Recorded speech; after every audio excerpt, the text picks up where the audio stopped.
Hi guys, Jordan from PNB Campers. Just going to do a handover video on your Compass Avantgarde 100.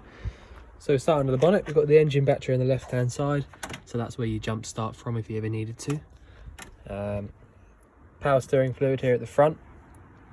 Top up your engine oil from this cap here at the front, at the top of the engine there, and then you check your actual engine oil from this dipstick here at the bottom. Brake fluid is up here at the top, attached to the servo down the back, which has got the little cylinder on it as well, so that's your clutch fluid. We've got a few fuses and relays under here behind this cap, but that's all just engine related bits and pieces. You don't have to go in there and see any of that. You've got your coolant over here on the right, so that's where actually your engine coolant is, which is exactly where it needs to be as it's cold at the moment, so that's exactly right.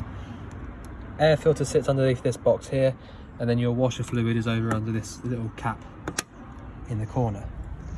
So again, you've got more fuses and relays under this little box here as well, but like I said before, it's exactly the same. It's just engine bits and pieces, so you shouldn't ever really need to go in there. Fill up your diesel from here, so that's just literally by pushing on the side of this little flap there and it'll open up. You use your ignition key in that to take that out.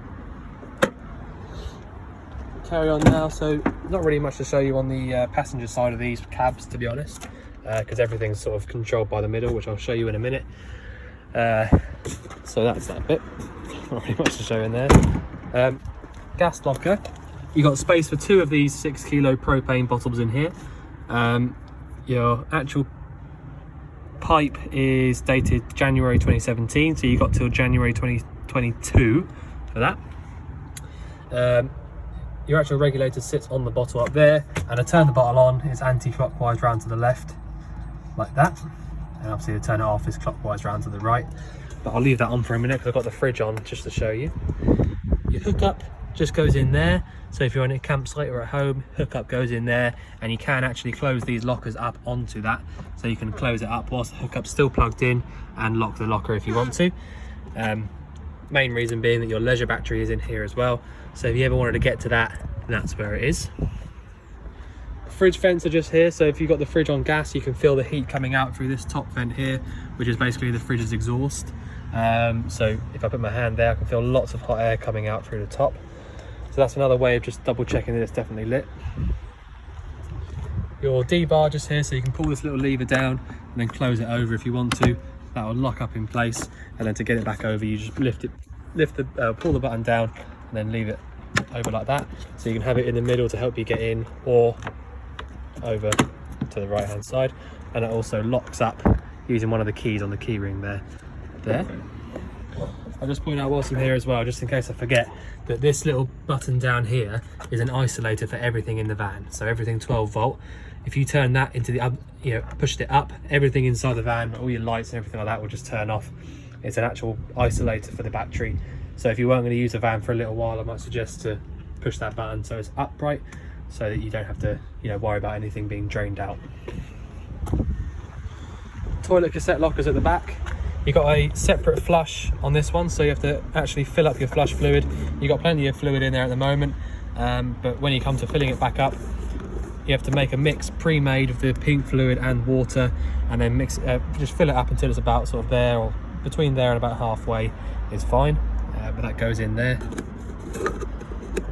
Pop that cap back on, push that away, and then to actually empty the toilet, pull this out, and then empty it out from this side, and hold the yellow button down at the back whilst you're doing that. But otherwise, that's about it.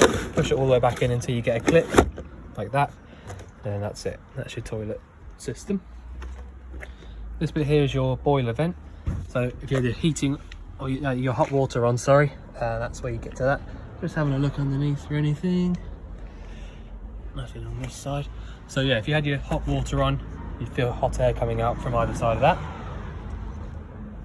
Fresh water goes in through this cap just here, so you push in and round to the left to undo that, in and round to the right to get it in its lock position, and then pop this circular key in, or one of the two anyway, the other one, the circular key in there, turn it the only way it will go, key out, and then you see it just spins. You can't take it out. in the actual cab itself, got a few nice bits in here. Now I will just tell you straight away, for some reason that I just cannot work out, the reversing camera, when it first comes on, it's always upside down. But if you just press this little button here, V1, V2, it flips it, and it's just exactly how it needs to be. I can only apologise about that, but I just don't know why it's doing it. So when you want to use the reversing camera, if you just press the button down there, V1, V2, it just switches them round. That goes all the way around almost, so you got upside down. There you go. If you want it off, power. So actually in the cab itself, you've got a few nice bits. So you've got all of your heater settings down here in the middle, recirculate or drawing air in from the outside. 5-speed manual gearbox, where reverse is pull up on the lever over and up to the top left. First, all the way through to fifth, just like normal. A Kenwood single DIN head unit, which has got a Bluetooth function, and also you've got your hands-free bit in there as well, so you can actually sort of use your phone on that if you want to. USB and an aux point on the side there, which covers up like that, so it's a really nice new looking head unit actually. Electric adjusting mirrors, so depending on which mirror you want to actually move, choose which one and then use this as a little joystick to actually move it around to where you need it to be. But yeah, so you've got your lights on this left hand stalk here, side lights, main lights and indicators, and your washers and wipers are on the right hand stalk there. Right, so for the inside then, it's really nicely laid out in the back of this van, I must admit. These are some of my favourite vans, to be fair.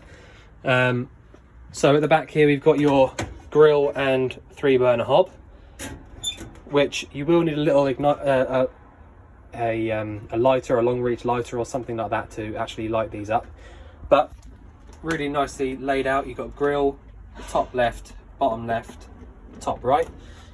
So obviously if you need the grille, you need to have the actual grille open like this to actually light it up, and obviously leave it open when it's on. But basically that just vents out through the hole in the middle. And I don't need to show you how to light these ones up, because it's just like a household cooker, to be honest. But yeah, that's all been checked as part of the hab check, and it all works as it should. All the windows around the van have got their own fly screens and blackout blinds, so that's how they work.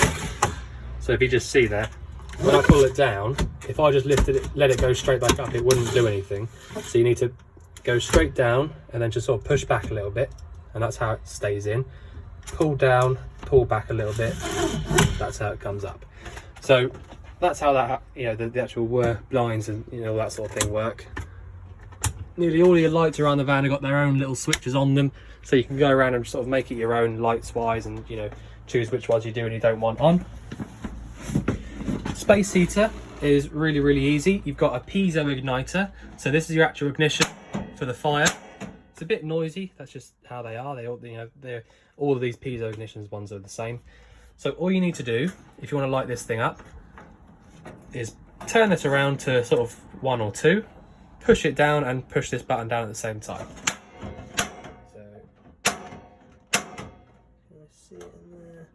Bear with me a second, I'll just do that. I need 2 hands really to do that.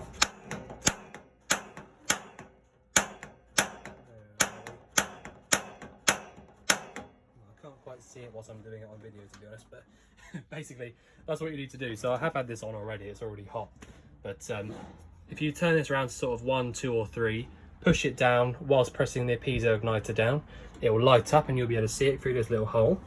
And then once it's lit, turn it around to sort of 5 or 6 and then just slowly release it. Watch it for a few seconds and make sure it stays on. If it doesn't stay on, then just push it down again and click it, just keep doing it until you can let it up and it stays on. But this thing works perfectly. It's, we didn't have to do anything to it, just worked straight away. So what that would say to me really is that it's been used quite a lot, which is good, because if they don't use, if you don't use them a lot, they just sort of, well, they just don't light up and they burn horrible and things like that. So this one's a really good one. The fridge is a 3-way fridge, so it works 3 ways basically. as it stands, I've got it lit on gas only. So the way you'd know that is I've got the igniter button on like this, but the igniter's not actually clicking. So that means that the actual fridge is lit up and there is a flame there. Also, this little dial here is facing the flame on this knob there. So if I want to turn the fridge off, the reason you leave this button on, by the way, is so that you can tell if the flame gets blown out or goes out somehow. So if I turn it off like this, turn the flame off, straight away the igniter's started. So that's telling you straight away that the flame isn't there anymore. So turn that off if you don't want to light it up on gas. But if I do want to light it up on gas, I'll just show you how to do that. Igniter on, push in and round. So straight away that igniter went out. Let that out. Igniter's still not going, and that's it. Easy peasy. So, you know, it couldn't be much easier than that. And after about 3 or 4 hours with having things inside the fridge, that is, the fridge would be freezing cold inside. So that's the gas side of it. That gets the fridge cold on its own. The other way to get the fridge cold on its own is to use it on 240, so your mains hookup. So as long as you've got a mains hookup cable plugged in, you can use it that way. So push that button up, and then after the same sort of time, about 3 or 4 hours, everything inside the fridge will be freezing cold. Or the other way to use the fridge is only when your engine's running, this will work. Push that button up there on the left hand side, the red one, and then your fridge element in the back will start to cool down or heat up, and then cool the fridge down via the 12 volts, so the battery. But like I said, that'll only work when your engine's actually running. So like I said, the only way to actually get the fridge cold first off is either via the gas or the green 240 volt switch, providing you've got a hookup plugged in. And then you only use the actual 12 volt one there for when your engine's running, okay, when you're driving to where you're going. All right, so gas or the green 240 before you go away, and then 12 volt for when your engine's running, and then back to one of these two when you get there. All right, so that's how the fridge works, and it does work on all 3 of those ways. You know, as part of the hab check, that's something we have to definitely check. The bed over the top obviously just pulls all the way out forwards, and then you make up all the cushions at the back, push the actual cushions back, and then put whatever you need to up there. You obviously can leave that out at all times if you want to, if that's easier, but the original ladder is there for you. There are numerous little bits and pieces that fold down and sort of meet together and then fold back away, like this one here. You got a few bits here and there. I mean, this part here has got one there as well, but it would slide in there as well if you wanted it to. Another bit of extra workspace here as well. So all really nice little things that they've sort of thought about. But yeah, so the bathroom door comes over and locks in like that, or you can have it closed up, you know, pull it over and then close it up for when you're driving. It's up to you. What else have we got in the bathroom? So if I open the sink down, you've obviously got your water that would come out there, so that's your cold and your hot.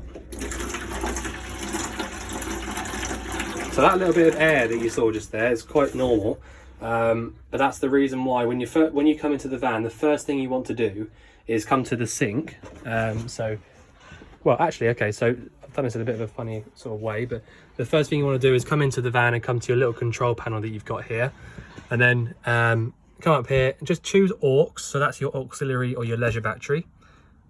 Check your water level, so full water level, and then turn your pump on, which it is at the moment, and then just come to your sink and pull the water through cold and hot. So that's your cold, and then all the way up to the hot, and just make sure that there's plenty of water in the system. So a little bit of air there, and then that's it. That's just got rid of the air in the system. So then you can turn that back down again, and then once you've done that, you can come here and then you can use your boiler. So there's 2 ways to use your boiler. This little switch on the left hand side here is your 240 volt switch for your boiler, so that's only when your hookup cable's plugged in. So that'll get your water hot quite quickly, if you wanted it to, you know, just work on the hookup side of things, or if you wanted to light the thing up on gas, which is what the vent was I showed you outside, turn this entire outside piece around down to the little flame symbol, and then just choose your temperature. So you got 30 all the way through to 70. 50 to 60 is plenty, by the way. It's, you know, that's really hot. So when you come to having a shower, you know, that will last you for a couple of showers. You get about 10 litres of hot water in there, so you know it's pretty good.